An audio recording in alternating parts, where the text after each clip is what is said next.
Hello, नमस्ते. कसे आहेत सर्व? सध्या पावसाळा सुरू झाला आहे ना, तर सगळ्यांना वातावरण बाहेर जरा छान थंड आणि ढगाळ वाटत असेल, तर कधीतरी धो-धो पाऊसही पडतो.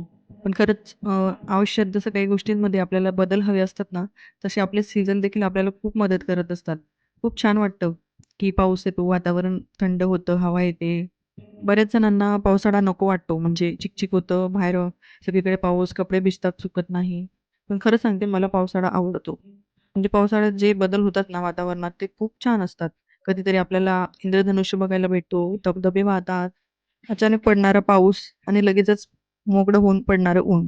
हे किती छान वाटतं ना, एका दिवसात एवढे बदल बघायला भेटतात. आणि हा अनुभव आपल्याला त्या सीझनमध्येच भेटत असतो. म्हणून आपल्याला आयुष्यातल्या चांगल्या गोष्टींचा अनुभव येण्यासाठी आपल्याला आपले सीझन देखील किती महत्त्वाचे असतात ना. मग अशा सुंदरशा निसर्गरम्य वातावरणात कोणाला ट्रेकिंग करायला आवडतं मला कमेंटमध्ये नक्की कळवा.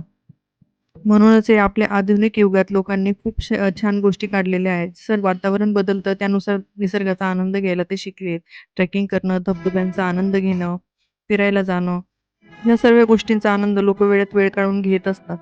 तर या सीझनमध्ये तुम्ही कुठे जाणार आहे ते मला नक्की कळवा किंवा तुमचं आवडतं ठिकाणही कळवा. तर असो आज माझं रुटीन मी तुम्हाला शेअर करते.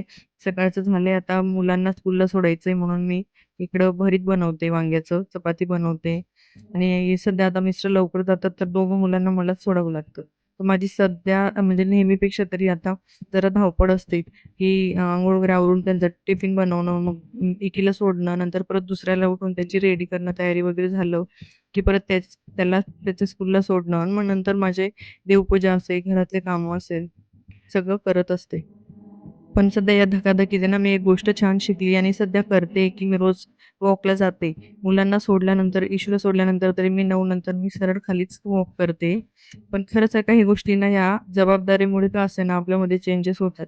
आता मुलांना सोडणं हे माझीच ड्युटी म्हणून मी तेवढ्या वेळासाठी खाली जाते आणि खाली जाते म्हणून मी वॉक करून घेते. तर खरोखर एक चांगला फायदा माझा झालेला मला दिसतोय.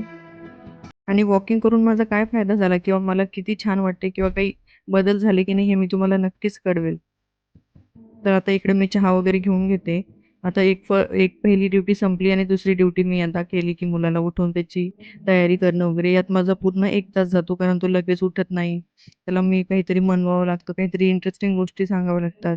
तर तो सांगून मग तो लक्ष देतो, की मम्मा काहीतरी सांगते आणि मग ते ऐकल्यानंतर तो उठतो. मग तयारी वगैरे होते हळू-हळू आणि खाणं-पिणं नसलं ते सगळं आपल्याला हाताने खाऊ घालणं किंवा मग दूध पाजणं, खूप कंटाळा येतो या गोष्टींचा, पण मुलांसाठी करावं लागतं.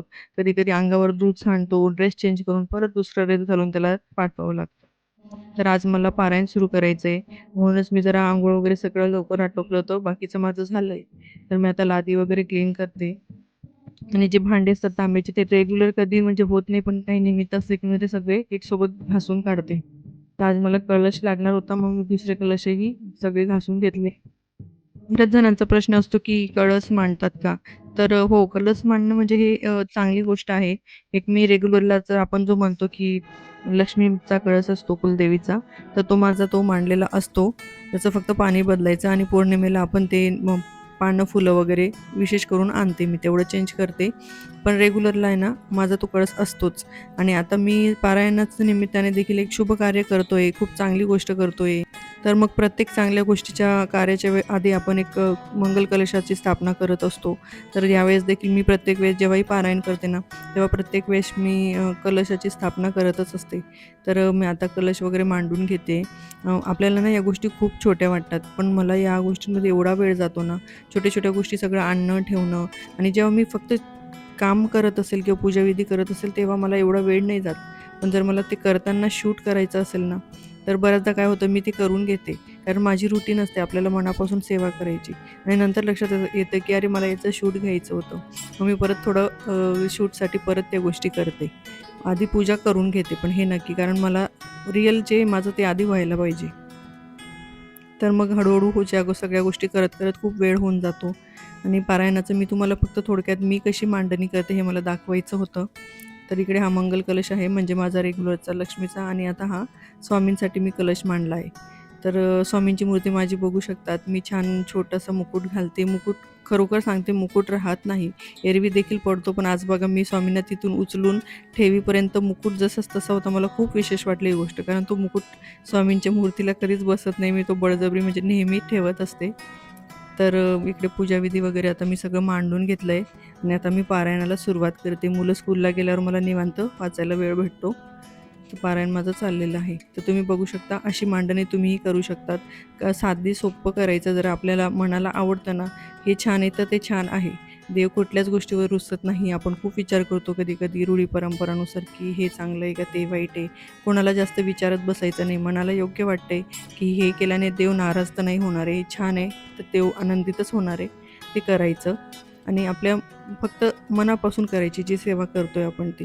आणि मी जे काही स्वामींचं सांगत असते ना, मी कोणालाही कसल्याही गोष्टीचा आग्रह किंवा विशेष असं काही हे प्रसार नाही करत आहे. मी मनापासून जे सांगते, माझे अनुभव ते.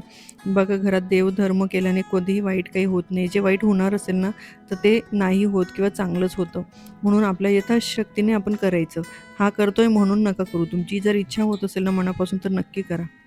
आणि माझे व्हिडिओ आवडत असतील तर चॅनलला लाईक करा, शेअर करा आणि सबस्क्राईब करायला विसरू नका. श्री स्वामी समर्थ.